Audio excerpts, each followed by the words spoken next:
Well, good morning. It's Friday. It's Reaching the Lost Success Strategies. My name's Rob Whitacre.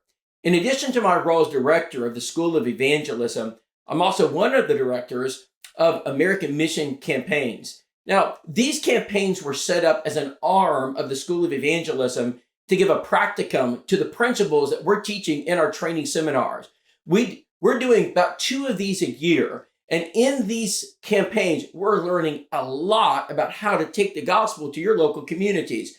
We're testing tools, we're testing strategy, different approaches. And this past week, when we went to the Carnes Church of Christ, it was incredible. I mean, we were learning things that week that we have to share with our audience. So over the course of the next few weeks, we're going to roll out some of those things that we learned to help you be more effective as you reach out to the lost in your community. I want to go ahead and begin at the starting point.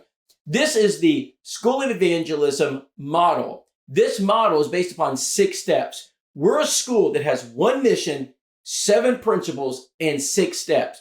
The 6 steps start with contacts. Now, let's go ahead and divide or level our contacts to get a better understanding of who it is we're trying to reach.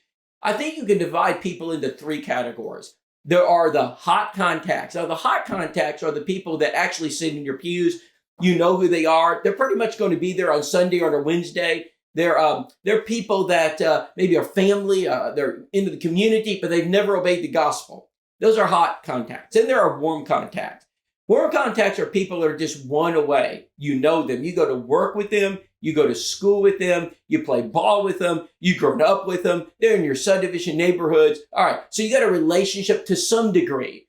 Now, the cold contacts are the people we don't know. They're the unchurched folks. These are the individuals that they're not coming. They're not going to visit. They're not going to show up at our church building. The only way you get to them is to go out to them. Those are called cold contacts. They're the most difficult contacts to make.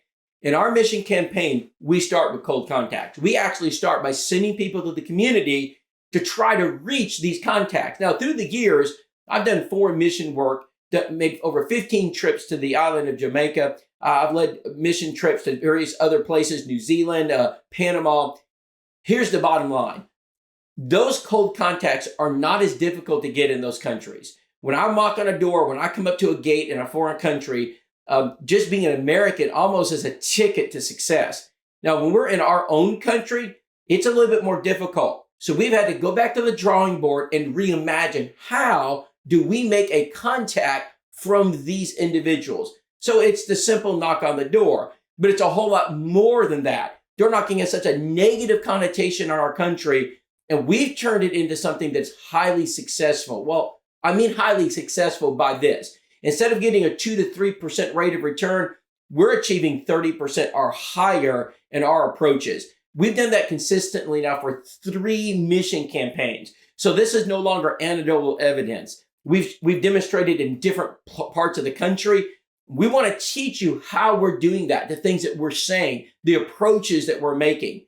But for this Reaching the Lost Success strategy, I just want you to think contacts. Now, if you do not have contacts at your local congregation, you are not going to be successful reaching the lost. See, I get phone calls from churches and they ask me, hey, Rob, we're struggling with our evangelistic outreach. Do you have any suggestions? So I always have one question.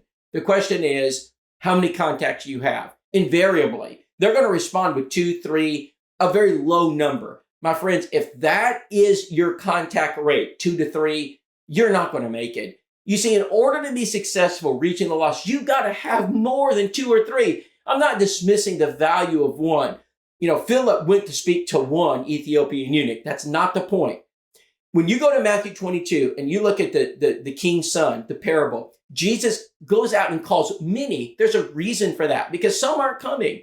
And so he ends the parable by verse 14 saying, many are called, few are chosen.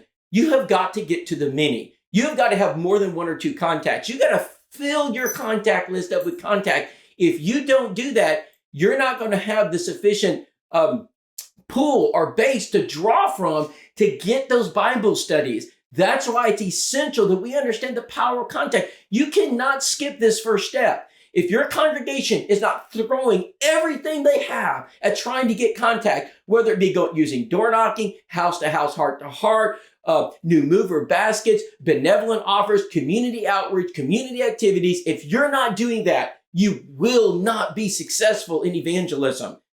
Next week, we're going to talk about how to get those cold contacts. We're going to give you some strategies that we're showing a 30% success rate. I cannot wait to bring those to your attention. Pray for contacts, develop contacts as you begin to advance through the evangelism model. Thanks for joining us this week. We look forward to next week. God bless.